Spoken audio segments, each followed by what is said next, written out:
La mano del autor anónimo del siglo XIII bien puede no haberla escrito a voluntad. Alguien lo ha hecho a su través y a pesar suyo. Que estos hechos así suceden, bien lo sé yo. El autor habría sido usado. Quiso hacer algo y le salió otra cosa, que él mismo no alcanza a aprehender en su complejidad última.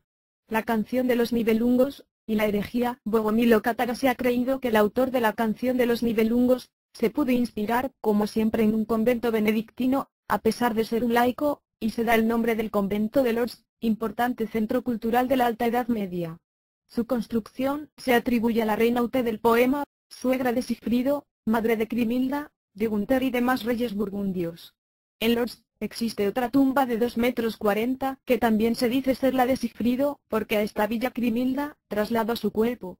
Pero Torran nos cuenta que el nombre antiguo de Lourdes habría sido Laurisam, del rey Laurín de los enanos guardianes, del jardín de rosas, de El Etrog de Resestiroles, del sendero de las rosas. Por lo tanto, este rey puede también haber custodiado un jardín encantado en Lourdes, precisamente sobre la colina donde la Roma papal edificara el monasterio, para hacer ignorar aquella cosa, o para apropiársela. Pero el jardín de rosas de los Minnesanger y del rey Laurín ha vuelto a hacer sentir su perfume, desde esas profundidades, en la canción de los Nibelungos. El desconocido autor habría residido mayormente en el obispado de Passau, no lejos de la Viena de los Babenberg, quienes por desposar princesas bizantinas, comenzaban a resentirse de la influencia de la herejía dualista y maniquea de los bogomiles de Bulgaria, fuente del catarismo occitano, que lo es a su vez, de los trovadores provenzales. Los bogomiles creían en un dualismo mitigado, que el dios único y bueno había tenido dos hijos, Jesús y Satanael. En verdad, habría una trinidad formada por el Padre y sus dos hijos, y sobre ella, un ser misterioso e incognoscible. El hijo menor se vuelve contra el Padre y crea otro mundo, completamente material. Crea también el primer hombre, una suerte de autómata, al cual no es capaz de animar. Solicita al Padre que le dé un alma, y éste se la concede. Eva es fabricada de la misma manera. He aquí un mundo mezclado, el de los cátaros. El dualismo bogomil encuentra la explicación de la caída únicamente en un principio tentador, opuesto esencialmente al bien, diferenciándose aún del dios del mal, como principio del caos y de la nada. Las almas son ángeles del dios del bien que han sido arrancadas a la fuerza del Ser Supremo e introducidas en túnicas de piel y de olvido. Viena conoce entonces la época de gloria y arte de las cortes medievales, plena de juglares y poetas errantes. Existe un extraño poema de fines del siglo XII, el torneo de la Wartburg, también de autor anónimo, que canta un legendario torneo de la poesía. En el año 1207 se habrían reunido en Wartburg 7 Minnesanger a combatir poéticamente hasta la muerte, Ustiad Morten. Los legendarios torneos de bardos encuentran un eco en nuestros payadores y en las fiestas florales, ya casi desaparecidas. En Wartburg participan Henrik von Otterdingen, citado por Hermann Hesse en su viaje a Oriente, Walter el Vogelweide, Wolfram von Schembach y Klingsor, el mago, que viene especialmente de Hungría, Hesse y Wagner han usado este nombre. Aquí se canta del rey Arctus, Arturo, de Dietrich von Kern y del rey Laurín de los enanos y del jardín de las rosas. John Schembach van al torneo, cantando misteriosamente de una fuerza venida del Polus Arcticus, como nos dice Otto Rahn, y que una vez unió a los hombres de una misma raza del espíritu, desde Groenlandia a Sicilia, desde la India a las columnas de Hércules. Pero esa fuerza, solo tiene el mi centro, el polo. Desde allí viene la migne, el amor recuerdo. 141. Poco dura, sin embargo, el florecer en Viena del misterio erótico y pagano de la poesía de los Minnesanger. Muy pronto la Roma papal envía allí a los jesuitas lunares a combatir la herejía y el peligro bogomil y gnóstico. También, a los cistercienses. En el convento cisterciense de Heiligenkreuz, cerca de Meyerlingen, Austria, de donde partiera Josef Lanz Horlanz von Lisbenfels, fundador, como se ha repetido, de la Orden del Nuevo Templo y de la revista Ostara, quizás primer iniciador de Hitler, he podido consultar sobre valiosos documentos bogomiles, coleccionados por estos monjes. Es en Viena, donde se lleva a cabo la boda de Crimilda y Atila. Para describirla, el poeta se habrá inspirado en la boda de Babenberg con una princesa de Bizancio, en la que habrá estado presente, acompañando a su protector, el obispo de Passau. Y es en Hungría, donde se cumple la tragedia final del cantar, el crepúsculo de los dioses y de los héroes. También el autor habrá sido inspirado por el emperador iniciado, Federico II de Hohenstaufen, que visitará la región danubiana en aquellos tiempos, debiendo perder luego en su grandioso intento de restaurar la edad solar y el imperio del rey del mundo sobre la superficie de la tierra. Porque también ese fue un crepúsculo de dioses. Sea quien haya sido el autor anónimo de los Nibelungos, sin lugar a dudas fue un mensajer, cantor de ese amor perdido al comienzo de los tiempos, en la más alta medianoche de los hielos y conservado en la memoria de la sangre de los descendientes de los hiperbóreos, en el monte de la iniciación polar. No quiso escribir su nombre, porque el recuerdo no le pertenecía a él, sino a la Iglesia, a la casa de la familia, a los guías divinos de su pueblo, de su raza, al alma colectiva. Y esto ha sido justo. La epopeya de los Nibelungos no se lleva a cabo aquí, sino en el camino de Iringo. Los verdaderos hechos que relata la canción de los Nibelungos, aunque refiriéndose al siglo IV o V de los visigodos y merovingios, son muchos más antiguos. Aun cuando Ifrido sea asesinado como un rey merovingio, en un torneo de caza, muerte mágico-simbólica, iniciática, arquetípica, las sagas de los Edda y el poema de los Nibelungos van más lejos que sus siglos y están mencionando sucesos cósmicos. Los Edda se refieren a los Nibelungos como los Niflungar, seres procedentes del Niflheim o tierra de las nieblas, país en el interior de la tierra, donde están los muertos, los desaparecidos hiperbóreos. Es una historia anterior a la tierra actual, son hazañas de dioses, de extraterrestres. Narran el prólogo a la historia de los humanos, la involución, el crepúsculo de los dioses y la posibilidad del retorno en el camino de Svástica de Strógira. Pertenecen al cordón dorado. A mi entender se hallan más cerca de los sucesos de los orígenes hiperbóreos que las epopeyas arias de India, con su relato épico iniciático del Mahabharata. Sigfrido y Krishna realizan acciones sobrehumanas por igual, preservando la sabiduría solar, verdadera tradición del occidente prelunar, pre-cristianismo, presemítico. La canción de los Nibelungos es un poema iniciático. Si en él no se invoca a Dios o a los dioses, es porque los actores son dioses ellos mismos. Sin duda existen otros poemas de aquellos tiempos y de semejante origen, susceptibles de ser así interpretados, como El Jardín de Rosas, escrito en medio alto alemán, y la leyenda de Tristán e Isolda. La epopeya de los Nibelungos hállase a otros niveles que las canciones de gesta de esos tiempos, como la chanson de Roldán, y el poema del Mío Cid.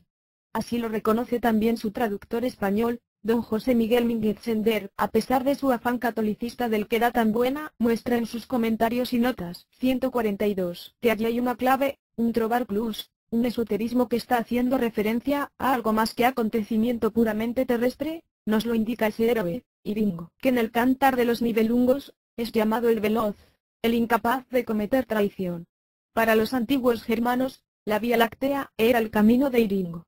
No se sabe si Goethe habrá comprendido de este modo el poema de los Nibelungos. Se sabe sí que llegó a amarlo y que lo leía repetidamente en su vejez.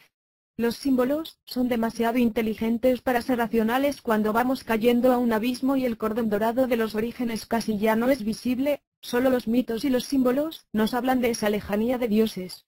Se ha dicho que los símbolos son demasiado inteligentes para ser intelectuales o racionales. Otto Ram escribe: por mito, debe entenderse la revelación de una época lejana donde el hombre estaba directamente conectado o sumergido en el poder del mundo divino. Si las imágenes y figuras míticas son el producto de una fantasía, no es de una fantasía del hombre, sino de lo divino, que se interioriza en él por la poesía. El hombre mítico se entrega a la imaginación cósmica. Los peregrinos sin rumbo, el caballo de los templarios se llamaba Turcomán. Los templarios montaban siempre de a dos. Así aparecen en su sello. Es la ley bipolar de Baphomet, sus dos rostros, uno atrás, otro adelante, mirando hacia dos dimensiones, a dos mundos paralelos. Es el dualismo gnóstico. Es Abrasas. Es el Cristo de la Atlántida. Dueños del ejército más poderoso de Occidente, los templarios no luchan. La Inquisición dominicana toma en sus manos los procesos. A comienzos del siglo XIV, el gran maestre visible de la orden, Jacques de Molay y Godofredo de Charnay, son entregados a la hoguera, después de haberse retractado de todas las declaraciones que les han sido extraídas con la tortura. El lugar donde son quemados queda, más o menos, donde hoy se encuentra el Pont Neuf, en París, cerca de la isla de la Cité, en otra pequeña isla que entonces existía allí, detrás de donde se encuentra la estatua de Enrique IV. Se dice que Molay gritó antes de morir que convocaba al Papa Clemente V al Tribunal del Altísimo dentro de 40 días y al rey en ese mismo año. El Papa muere dentro de la fecha y Felipe el Hermoso cae de su caballo, muriendo también poco después. ¿Qué queda de los templarios? ¿Desaparecen con la misma rapidez con que la orden se desarrolló? Algunos templarios buscan refugio en las órdenes españolas de Calatrava y de Montesa, otros, en las órdenes portuguesas de Cristo y de Poseidón. La cruz de la bandera portuguesa es la templaría. La orden de Montesa es creada por Jaime II de Aragón para que parte de los bienes templarios puedan salvarse en España. El Papa Clemente V no quiso acceder, pero su sucesor, Juan XX, lo hizo por medio de la bula del 10 de junio de 1317. El rey donó a la orden el castillo de Montesa, en el reino de Valencia. El 22 de julio de 1319 se constituye la orden de Montesa, en la capilla del Palacio Real de Barcelona, rigiéndose por la regla de la orden de Calatrava. Su primer gran maestre fue Guillermo de Edil. Un cierto número de templarios es recibido en Escocia por Robert Bruce, quien les incorpora a una cofradía iniciática de constructores de catedrales. De aquí habría nacido la Gran Logia de Herodom, que significa herencia, origen de la masonería del rito escocés, según se afirma, sin que se pueda comprobarlo. 143. Los templarios sobrevivientes que van sin rumbo, escondiéndose por los caminos de la Europa medieval, son como los druidas de tiempos anteriores, como los cátaros y como los hitlerianos de hoy. Los jefes secretos han sido salvados por los dioses, llevados de este mundo en un carro de fuego, como en Oquetzalcóatl, para impedir la ruptura del cordón dorado. Los que aún deambulan por esta tierra son los héroes sacrificados, para que el fuego siga ardiendo, para que el símbolo perdure y todo no haya sido en vano, renaciendo en la sangre derramada y en el dolor del exilio, como el ave fénix, desde sus cenizas. Porque el color de la sangre no se olvida, es tan rojo, tan intensamente rojo. La víctima iniciática propiciatoria, en el nadir del Kali Yuga, se llama Rudolfes, el prisionero del mito. 144. Los rosacruces. 145. El tallo, las espinas y la sosa en la segunda mitad del siglo XIV, o sea, pocos decenios después de la destrucción de la orden templaria, hacen una muy breve aparición, los extraños rosacruces. Un personaje mítico sería el fundador, tiene nombre simbólico, Christian Rosenkreuz. Se afirma que nace en 1378, y que muere en 1484. Su vida es igualmente significativa. En la orden esotérica Rosacruz se descubre la herencia, o influencia templaria, de los trovadores, de los Fedele d'Amore y de la iniciación cátara. En los templarios el símbolo de la rosa era fundamental. Los pasillos subterráneos de sus castillos gendarmerías simbolizan el tallo de esta flor, por allí se ocultaba la Virgen Negra, Nuestra Señora de las Espinas. Siempre hay un bosque de las espinas templario, vecino del castillo gendarmería. En los vitrales de la catedral y en sus muros de piedra, aparece la gran rosa alquímica. Los pasillos subterráneos, o tallos, donde duerme la Virgen Negra, la Bella Durmiente, son los nadi, por donde ella circula al ser despertada por el caballero del general. La Virgen Negra es Isis Kundalini, el fuego astral, dormido en la base de la columna vertebral psíquica del adepto. Los pasillos subterráneos son los canales psíquicos, del cuerpo astral, del doble, por donde ascenderá el fuego femenino. Las espinas son los chakras y la gran rosa, el chakra, Sahasrara o chakra de Brahma, en la cima del cráneo. Es el centro polar, donde se produce el encuentro con la amada eterna, con la Virgen de Hiperbórea.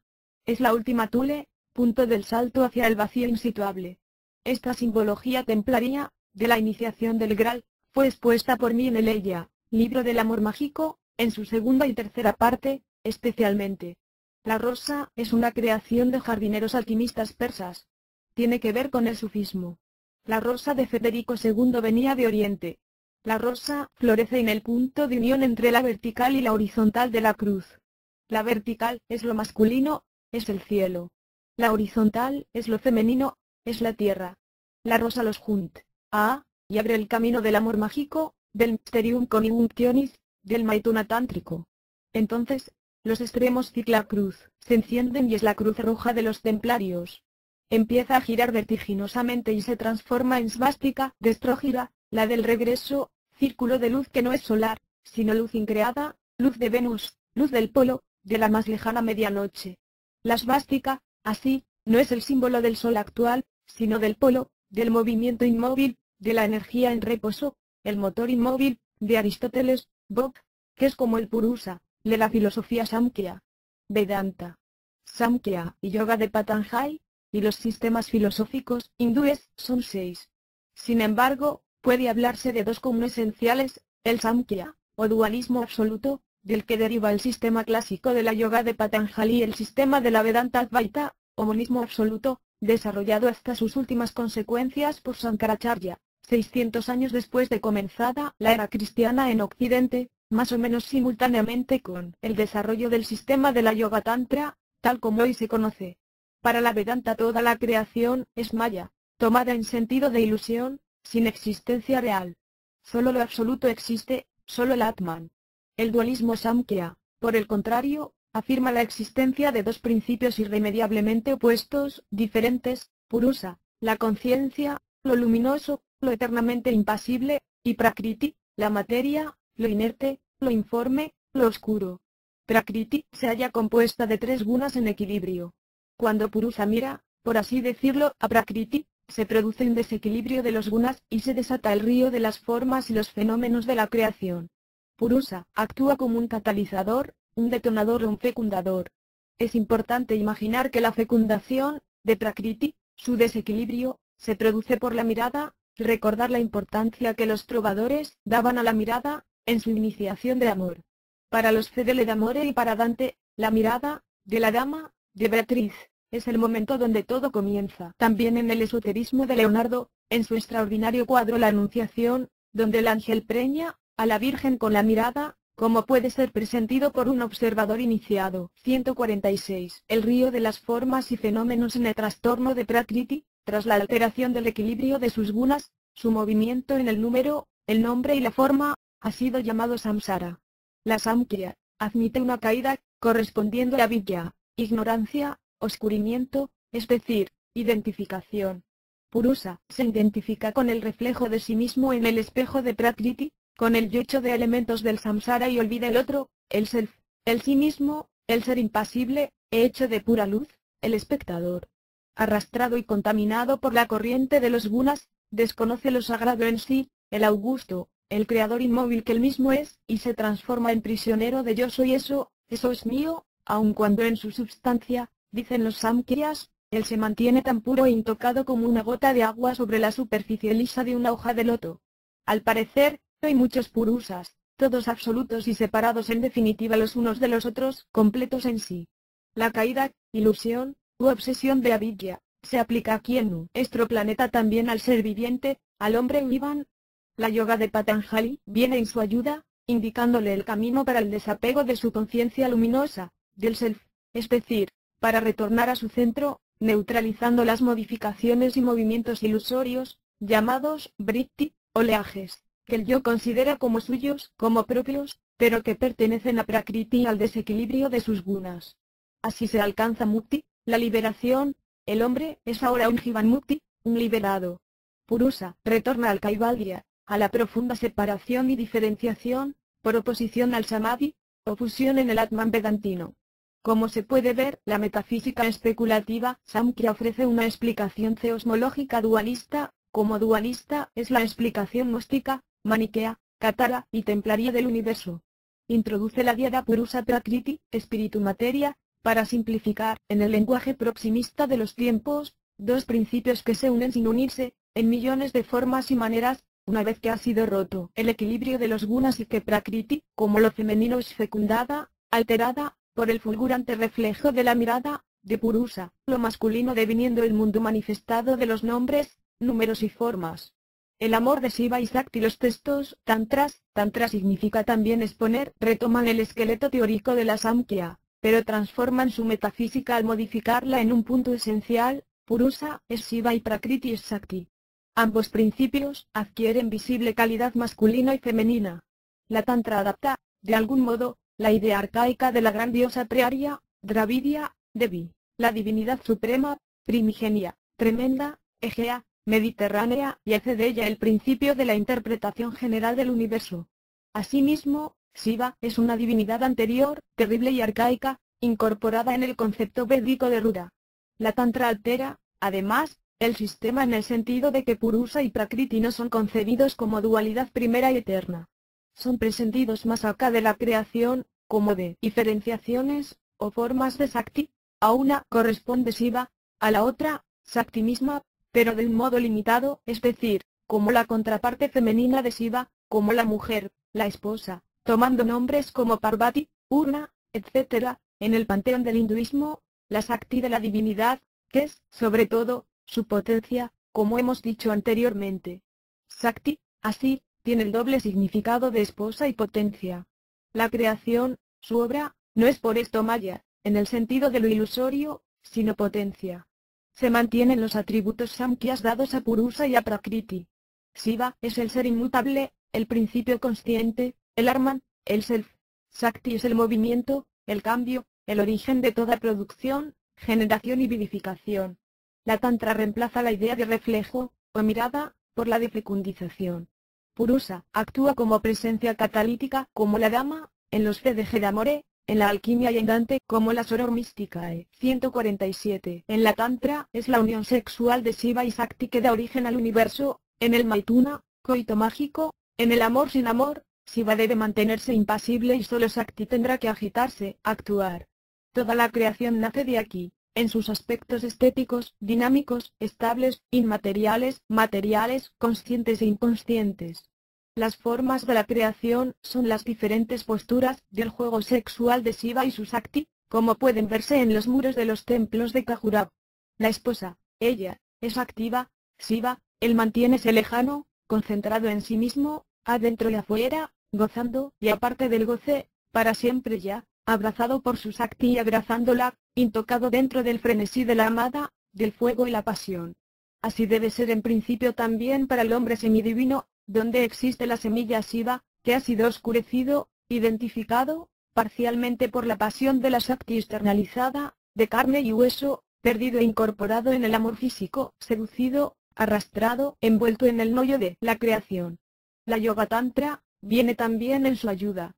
Ha sido preparada parcialmente unos 600 años después del comienzo de nuestra era para su uso en el Kali Yuga, o Edad Oscura, cuando el cuerpo se hizo duro, espeso, y cuenta como el único instrumento de salvación, de liberación, que posibilita el retorno al estado shivaísta, hiperbóreo. Julius Evola dice que la Tantra se explica teniendo como guía la antigua sentencia china de cabalgar el tigre, curarse con el veneno. No se puede prescindir de la mujer. En el amor mágico, en el Maituna tántrico, se la reincorpora. Todo vuelve al origen, cuando el principio masculino es pasivo y el femenino es activo.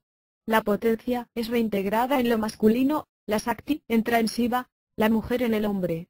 Créase el Siddha todopoderoso, el andrógino, Ardhanasisvara, Panes, el eros cosmológico del mito órfico, Abraxas de los gnósticos precristianos. Usando conceptos de otro esoterismo, diremos que Eva ha sido nuevamente reincorporada, reentrando por el costado de Adán, de afuera adentro, transformándose nuevamente en Lilith. Aisa, Ayesa, la primera compañera del Antropos. La Parashakti. La metafísica tántrica supera el monismo y el dualismo desde el punto de vista de la metafísica especulativa. La interpretación de la Tantra se coloca más allá de la antítesis irreductible del monismo vedantino y del dualismo samkhya, porque Shiva es el uno, el que está más allá, y su Shakti, sin ser ilusoria, deviene externa y real, como puede llegar a serio la materia, y el mundo para quien en ella se envuelve, y reside, y desde la creación, mira el universo. Sin embargo, la iconografía tántrica, tanto la hinduista como la tibetana del budismo mahayánico, nos muestra a Shakti siempre de un tamaño inferior al de Shiva, ya sea danzando en un círculo de fuego, cual potencia desatada y sin control, sobre el enorme cuerpo extendido de Shiva, inmóvil y sereno, o bien, en las figuras de la pareja, en el coito sacro, Viparita Maituna, donde ella también es más pequeña y apasionada, y Shiva, más grande y estático. El simbolismo es claro. El mundo no es el producto de una potencia desatada y sin control. Es la mujer que se escapó afuera, tan real como adentro, y el hombre amándola allí, así como antes la amó adentro. Todo cambia según desde donde se mire. El proceso deberá ser reinvertido. El occidente activo e identificado, se ha feminizado, perdiendo su pasividad shivaísta, hiperbórea, de los orígenes. Se puede ver que el tantrismo ha transformado el elemento arcaico, bengalí, dravídeo, egeo, mediterráneo, haciendo casi irreconocible a la Panmeter, a la Magna Mayer original demeteriana, debido a la influencia del ancestro nórdico polar, ario hiperbóreo. Las magas de Hiperbórea, las nacida quinta, En una familia polar, el elemento sibílico, pítico se incorpora en la yogini iniciadora del sadhaka, en el amor mágico de la iniciación de la tantra kaula, la más secreta, y que habrá de transmutar al sadhaka en siddha. El culto de lo femenino eterno hiperbóreo, celtario, de la tradición polar, hace de Shakti la energía eterna sin la cual la misma triada del hinduismo clásico sería impotente. Sin ella Brahma no podría crear, Vishnu preservar, ni Shiva destruir. Al final de todas las cosas, 148, es la Parashakti. Su energía o voluntad creadora es libre, ejerciéndose sin coerción ni fatalidad. Lo hace como jugando, como danzando, libremente. Hace uso de su principio masculino fecundador, Shivaísta, en un plano inmediatamente más acá, un segundo más acá, de la inmovilidad absoluta de Paramashiva, de aquel que está por sobre todo y debajo de todo, hogar y refugio último de la Shakti Lilith, donde ella viene a reposar, reincorporándose al finalizar una danza. Allí se pierde, y descansa su energía potencial, cruzando inversamente, destrojidamente, ese intervalo cuántico, ese punto del salto. El cuerpo del gran Shiva es enorme como el universo. Es la otra tierra. Pero esa otra tierra está aquí mismo, dentro de esta, porque Shiva, en medio del río de las formas, de la pasión, de las llamas, del juego divino y tremendo de su Shakti, permanece inmóvil, intocado. Es el motor inmóvil, el polo, la svástica. El hitlerismo esotérico es tántrico. Nos hemos extendido largo en estas explicaciones porque ellas tocan el nervio de los temas aquí expuestos. El tantrismo es una doctrina que viene incluida en la revelación de los orígenes y únicamente se critica en un sistema apto para la realidad del Kali Yuga, cuando el acontecer lo hace necesario. Antes, la relación de Shiva y Shakti es platónica, por así decirlo, como en parte se aprecia en el gnosticismo, en el catarismo, en la iniciación trovadoresca, en la alquimia y en los templarios del general.